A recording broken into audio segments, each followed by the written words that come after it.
10 seconds.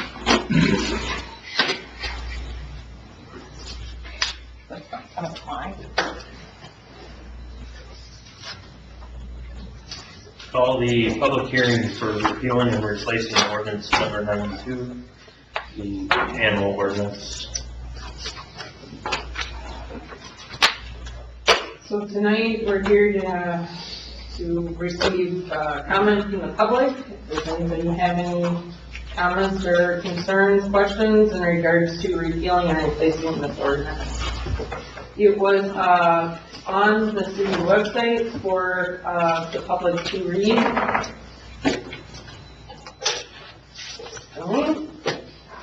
Well, first I'd just like to say thank you for serving. I don't think I've been here before, especially in this particular selection of council, but thank you for your time serving the community.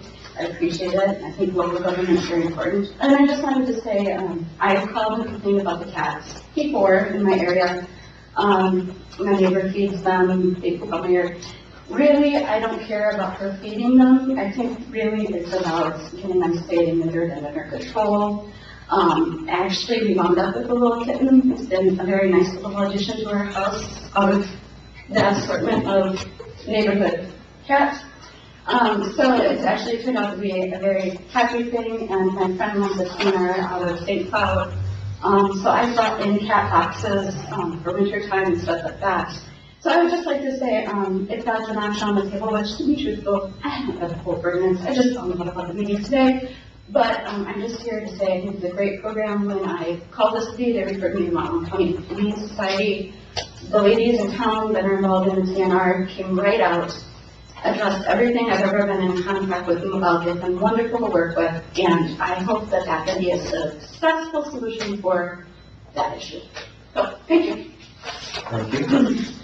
One thing I can address on that is the new ordinance will have stipulations in there prohibiting, feeding of wild animals and licensed animals in town. So, not that we're gonna go around and, get after the old ladies for putting their food out on the steps, but at least it gives us the ability to say, you're not supposed to do that.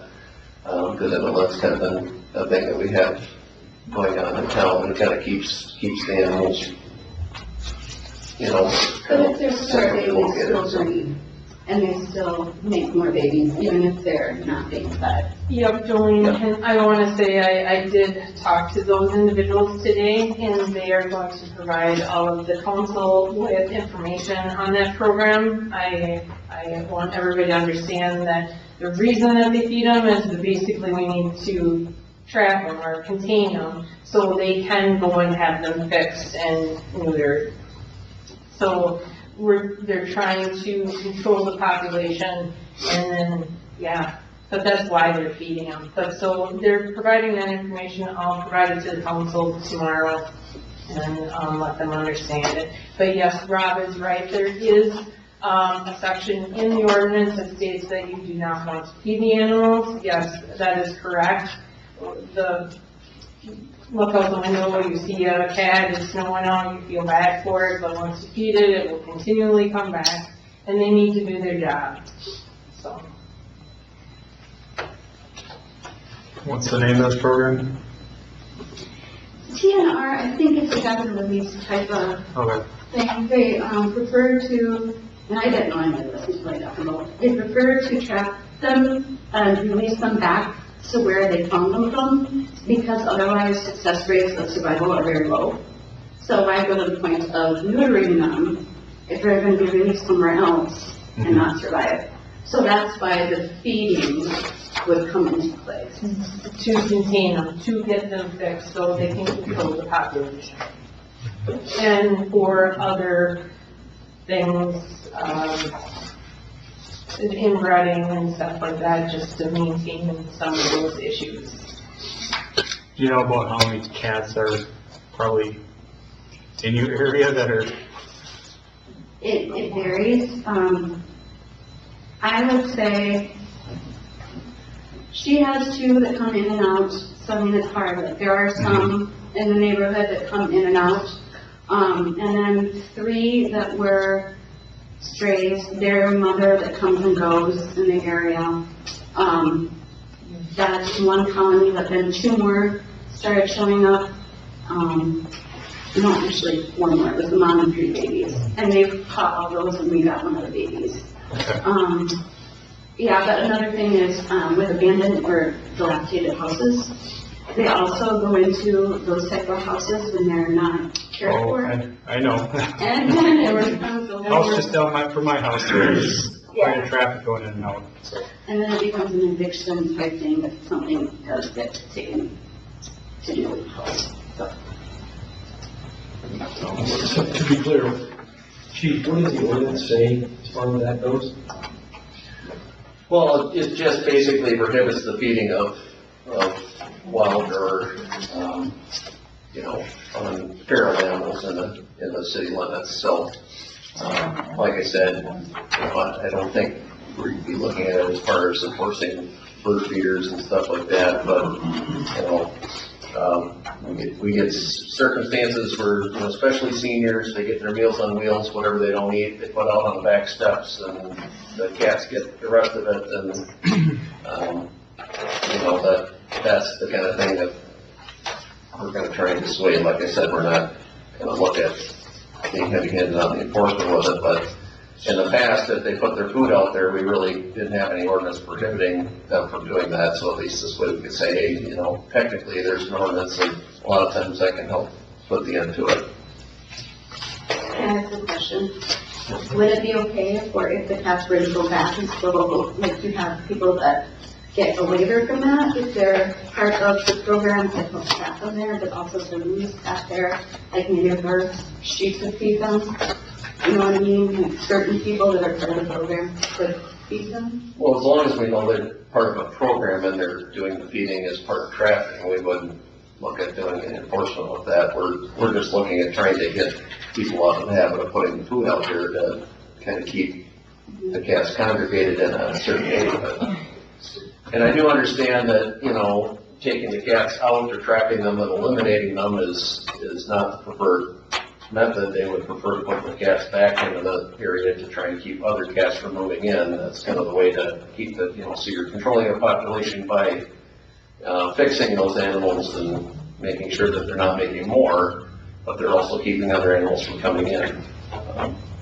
Plus you keep your rodent control and things like that under control in the city limits too, so. Well, so to your point, Chief, and to Jolene's point, so if we trap someone, You tell them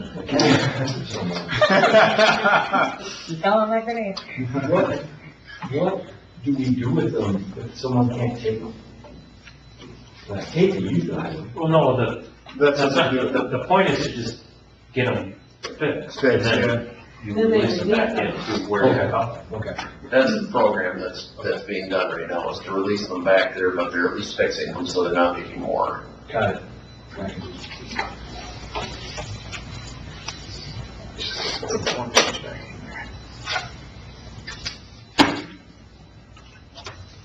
These are one page. Okay.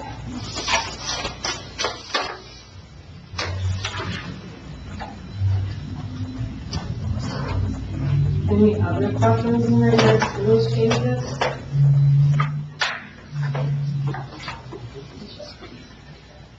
Just for the council's benefit too, I did post it on Facebook and put a link to the ordinance so people could read it. I didn't see any feedback or haven't heard anything back from anyone on. Have you had any I don't know. current chicken owners in town have any questions as far as upcoming non-grandfathered changes with the numbers? No, I have not had anybody contact us. I have had people contact us on chickens roaming free, and so we're kind of chomping at the bit to get something in place to try and address it. But no, as far as the current people with chickens have not come forward with any questions or concerns. Sure.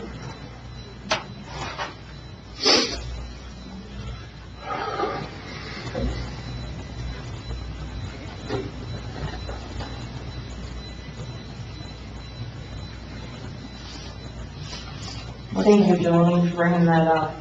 Thank you. Thank you for your resources. It's been effective, really.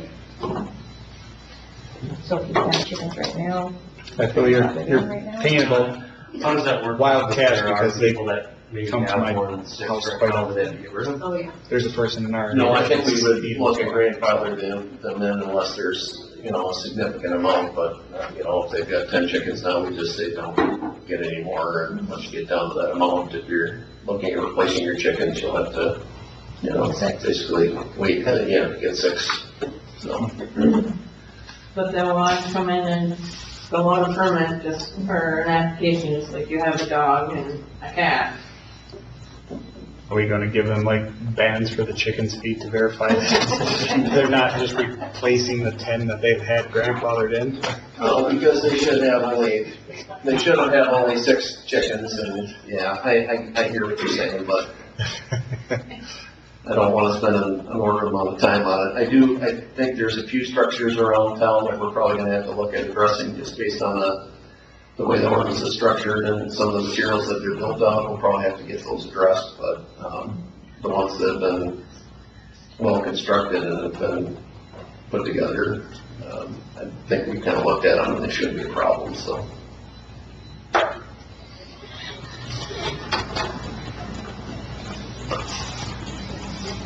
Why don't you think the easiest solution is to take the feral cats and introduce them?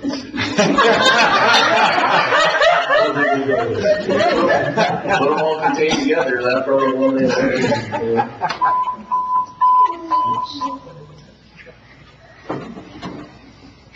You're not wrong. Yeah, well, Johnson's got a handle with it that I put up against any cat. You could always do a Saturday 101 on how to build chicken places, structures, from your example. The Taj Well, Mahal. that's true. The Taj Mahal chicken shacks. Anything else? If there's no further comment, I'll make a motion to adjourn. Second. All those in favor say aye. Aye. All opposed, same sign. Motion carried.